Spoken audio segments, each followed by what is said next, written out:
नमस्कार, आपण पाहताय लोकाधिकार न्यूज। आपण सध्या आहोत आंध्र प्रदेशातील हैदराबादमध्ये। हैदराबाद म्हणजे आंध्र प्रदेशची राजधानी। या ठिकाणी श्रीकृष्णाच्या मंदिरामध्ये आहोत।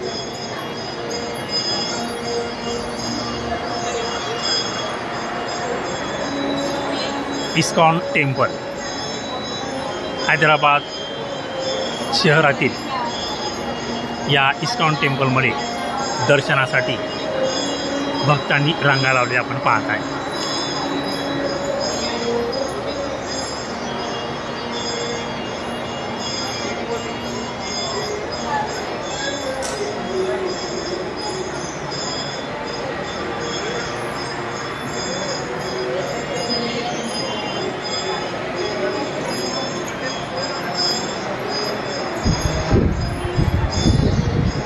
लोकाधिकार न्यूज, हैदराबाद।